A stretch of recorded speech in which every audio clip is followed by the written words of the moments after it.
Dans la nuit glaciale du 15 au 16 décembre 2020, le village paisible de Cagnac-les-Mines, dans le Tarn, s'apprête à devenir, malgré lui, le théâtre d'un mystère judiciaire qui hantera durablement la France entière. Ce soir-là, Delphine Jubillard, infirmière de 33 ans et mère de 2 enfants, disparaît sans laisser la moindre trace. Une disparition soudaine, silencieuse, qui va immédiatement plonger son entourage, les enquêteurs et bientôt l'opinion publique dans un abîme d'interrogations. Delphine est connue dans son quartier comme une femme discrète mais chaleureuse, très investie dans son métier et surtout dévouée à ses 2 jeunes enfants. Pourtant, derrière cette image rassurante, son couple traverse une zone de turbulence. Mariée à Cédric, artisan peintre en bâtiment, elle envisage sérieusement de divorcer. Depuis plusieurs mois, les tensions sont de plus en plus fortes.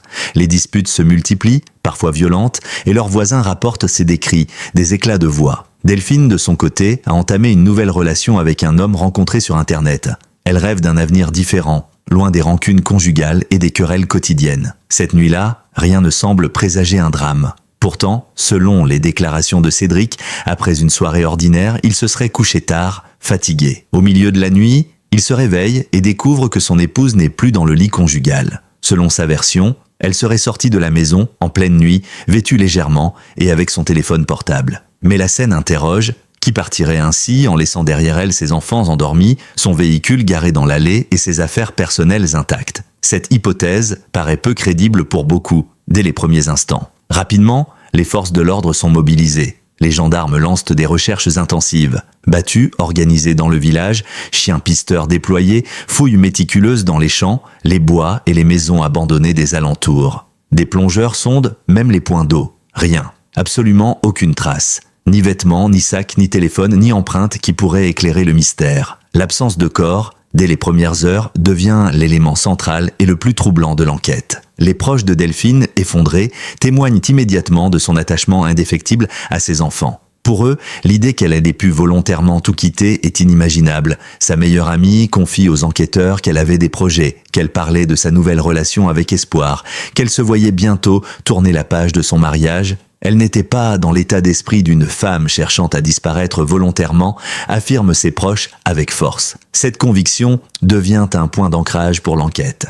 Il ne s'agit pas d'un départ, mais bien d'une disparition inquiétante. Dès lors, tous les regards se tournent vers celui qui partageait sa vie, Cédric Jubillard. C'est une mécanique classique, presque implacable dans ce genre d'affaires. Lorsque l'un des conjoints disparaît, l'autre devient automatiquement le premier suspect, d'autant plus lorsque le couple traverse une crise ouverte. Les enquêteurs notent de son comportement étrange, son récit changeant selon les auditions et son attitude parfois perçue comme désinvolte. Autant d'éléments qui, sans être des preuves, éveillent des soupçons croissants. Mais ce qui rend cette affaire si particulière, c'est que dès les premiers jours, elle prend une tournure médiatique hors du commun.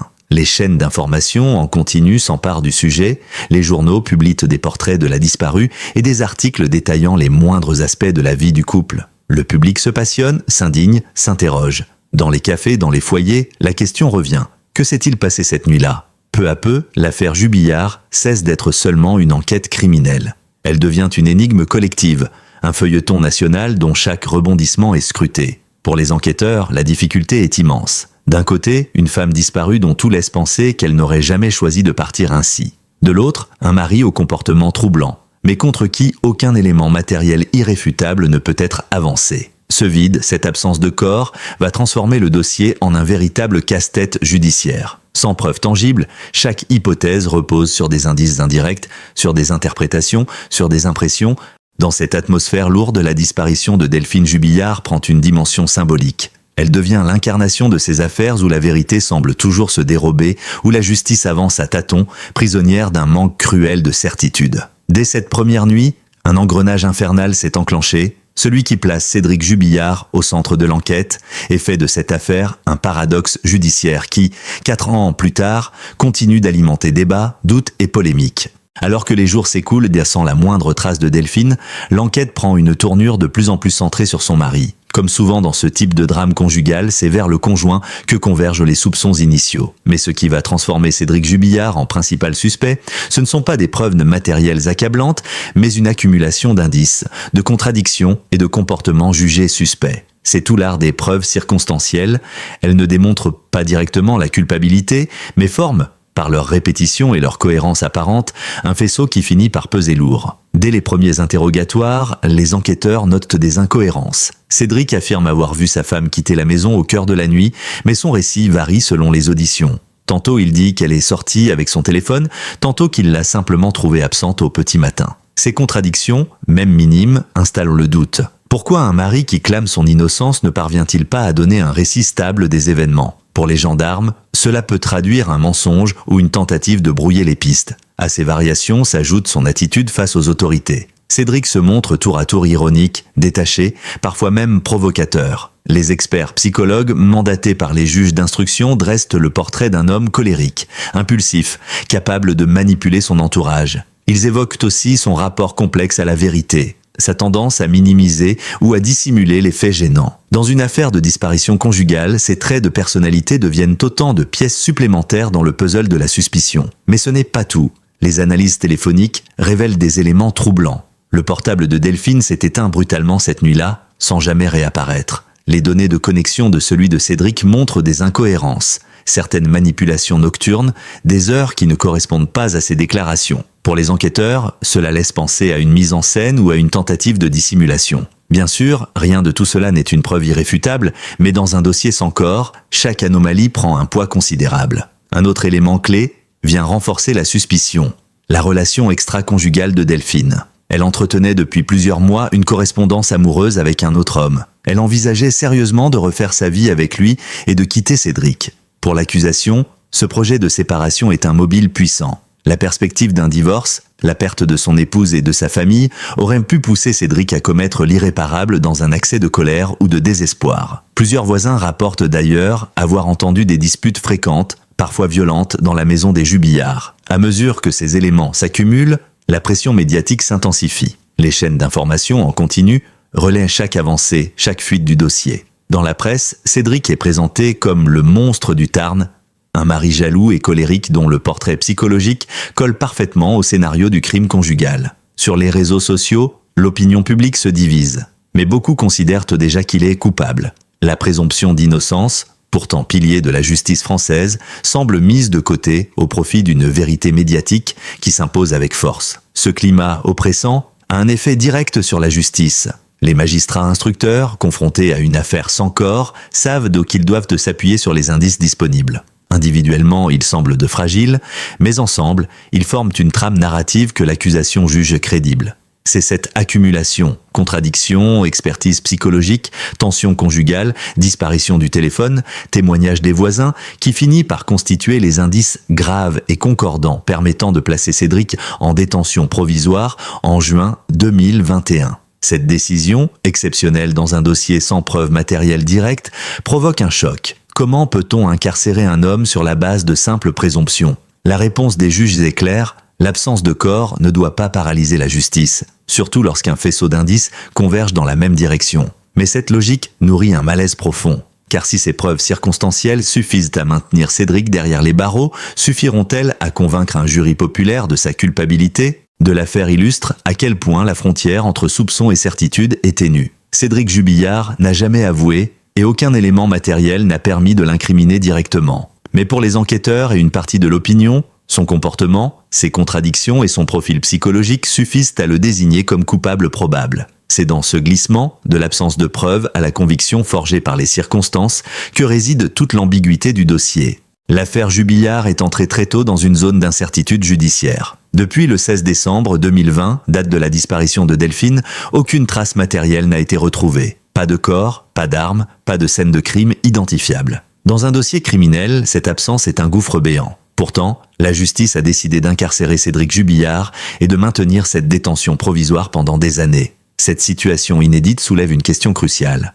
Comment la machine judiciaire française peut-elle fonctionner dans un dossier où la preuve ultime, la victime elle-même, demeure introuvable ? En droit français, la procédure permet de poursuivre un suspect même sans corps, mais à condition que l'ensemble des indices réunis permettent de considérer le crime comme hautement probable. L'article 143-1 du Code de procédure pénale encadre la détention provisoire, la réservant au cas où il existe des indices graves ou concordants, laissant présumer la culpabilité. Dans l'affaire Jubillard, c'est précisément sur ce socle que reposent les décisions successives de maintien en détention. Mais cette interprétation du droit, bien que légale, interroge par sa portée symbolique et par les risques d'erreur qu'elle comporte. Depuis juin 2021, Cédric Jubillard est incarcéré à la maison d'arrêt de Cessé. À plusieurs reprises, ses avocats ont demandé sa remise en liberté, arguant que rien de concret ne permettait de prouver sa culpabilité. Mais les juges d'instruction, suivis par la chambre de l'instruction, ont systématiquement rejeté ces requêtes. Les motivations avancées sont multiples.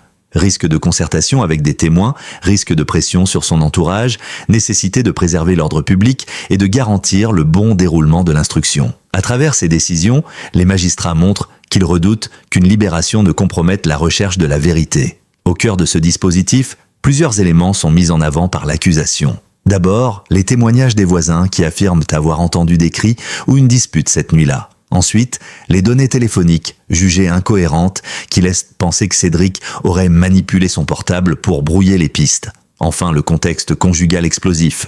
Un divorce annoncé, une épouse en passe de refaire sa vie et un mari décrit comme jaloux et colérique. Pris isolément, ces éléments ne sont pas décisifs. Mais rassemblés, ils constituent, selon l'accusation, une base suffisante pour maintenir la qualification criminelle. Ce choix n'est pas sans conséquence. Dans l'opinion publique, l'incarcération prolongée de Cédric nourrit une conviction de culpabilité. Beaucoup considèrent que s'il est toujours derrière les barreaux, c'est bien que la justice détient des preuves accablantes. Or, il n'en est rien. La détention provisoire ne préjuge pas de la culpabilité, elle n'est qu'une mesure de sûreté. Mais cette nuance, technique et juridique, s'efface souvent face au poids des représentations collectives. La présomption d'innocence, pourtant inscrite dans la Constitution, se retrouve fragilisée dans le tumulte médiatique. Pour les proches de Delphine, cette situation est à la fois une source d'espoir et de frustration. L'espoir que la justice finisse par établir la vérité et punir le responsable, mais aussi la frustration d'un dossier qui piétine, d'une enquête où le corps reste introuvable, d'un mystère qui perdure. Le vide laissé par Delphine n'est pas seulement affectif, il est aussi judiciaire. Et ce vide rend chaque étape du procès potentiellement contestable, chaque décision sujette à débat. La comparaison avec d'autres affaires criminelles éclaire la singularité du cas Jubillard. Dans les années 1990, Simone Weber avait été condamnée pour le meurtre de son compagnon, bien que son corps n'ait jamais été retrouvé. Mais dans ce dossier, les indices matériels, notamment des traces d'acide et des éléments suspects dans son appartement, avaient renforcé la thèse de l'accusation. Dans l'affaire Jubillard, rien de tel. Aucun élément matériel irréfutable, seulement un ensemble d'indices circonstanciels. Ce parallèle montre à quel point la justice marche sur une ligne de crête, entre prudence et audace. Le procès à venir sera donc un moment décisif. L'accusation devra convaincre un jury populaire que l'absence de corps ne signifie pas absence de crime. Elle devra démontrer que l'ensemble des éléments, pris ensemble, forment un récit crédible, celui d'un mari jaloux qui aurait fait disparaître son épouse. La défense, de son côté, s'appuiera sur ce vide abyssal pour rappeler que sans preuve directe, il est impossible de condamner un homme à la réclusion criminelle. Ce sera un affrontement entre deux conceptions de la justice, celle qui considère que l'accumulation d'indices peut suffire et celle qui exige une certitude absolue avant de priver un individu de sa liberté pour des décennies. Du dossier Jubillard révèle toute la complexité du labyrinthe judiciaire. Un espace où l'absence de preuves ne signifie pas forcément absence de crime, mais où la recherche de vérité se heurte aux limites de ce que la loi peut démontrer. Et c'est précisément dans ce dédale que se joue le destin de Cédric Jubillard, entre soupçons persistants et incertitudes irréductibles. Depuis le placement en détention provisoire de Cédric Jubillard en juin 2021, ses avocats n'ont cessé de dénoncer une instruction menée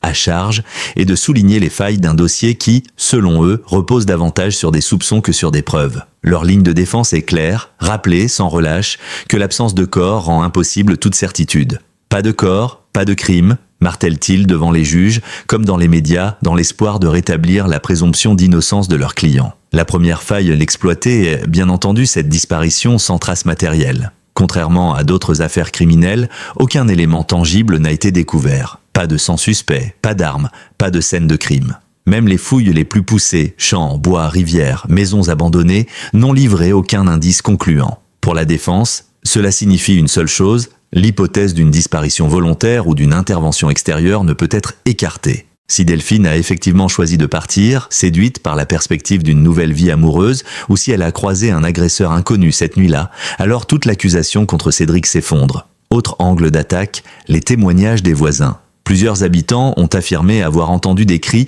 ou une dispute, mais les versions divergent parfois même sur des détails cruciaux comme l'horaire. Pour les avocats de Cédric, ces variations prouvent que la mémoire humaine est faillible et que ces déclarations, influencées par des mois de rumeurs et de médiatisation, ne peuvent constituer une base solide. La défense rappelle que l'oreille humaine est sensible aux biais. Ce que l'on croit avoir entendu après coup n'est pas forcément ce qui s'est réellement passé. Les données téléphoniques constituent également un terrain de bataille. L'accusation évoque des incohérences dans les connexions nocturnes et des manipulations suspectes. Mais pour la défense, ces analyses sont sujettes à interprétation. Des erreurs techniques, des pertes de réseau ou de simples oublis de la part de Cédric pourraient expliquer ces anomalies. Rien ne prouve qu'il ait volontairement trafiqué son téléphone pour dissimuler un crime.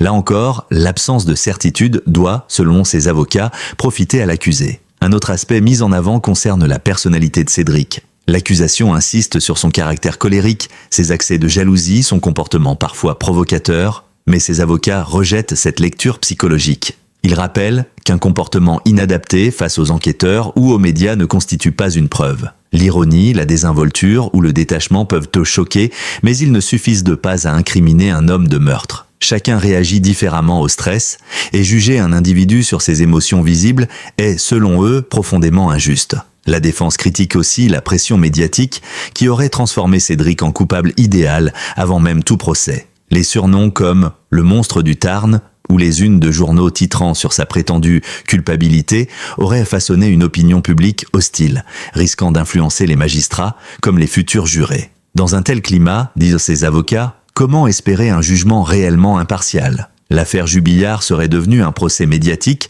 avant d'être un procès judiciaire. Enfin, la défense avance des hypothèses alternatives. La piste d'un départ volontaire, bien que jugée peu crédible par les enquêteurs, reste évoquée. Celle d'une agression par un tiers, un voisin, un inconnu de passage, est également mise en avant. Dans un quartier en travaux, où les allées et venues nocturnes pouvaient dépasser inaperçues, il n'est pas impossible, selon les avocats, qu'un événement extérieur ait provoqué la disparition de Delphine. Ces scénarios n'ont jamais été prouvés, mais ils n'ont pas non plus été totalement exclus. Ainsi, la stratégie de la défense repose sur une mécanique précise. Démontrer que chaque élément présenté comme accablant peut avoir une autre explication. Les cris entendus, des souvenirs confus, les incohérences téléphoniques, des erreurs techniques, le caractère colérique de Cédric, une exagération médiatique, l'absence de corps, la preuve ultime que rien n'est sûr. Au fond, leur argumentation ne vise pas à établir une autre vérité, mais à rappeler une règle fondamentale. Dans une démocratie, c'est à l'accusation d'apporter la preuve de la culpabilité, pas à la défense de prouver l'innocence. Or, en l'absence de corps et de preuves matérielles, cette démonstration reste incomplète. Et c'est précisément dans ce vide que la défense puise sa force. Chaque zone d'ombre, chaque incertitude, chaque incohérence devient un allié pour plaider le doute.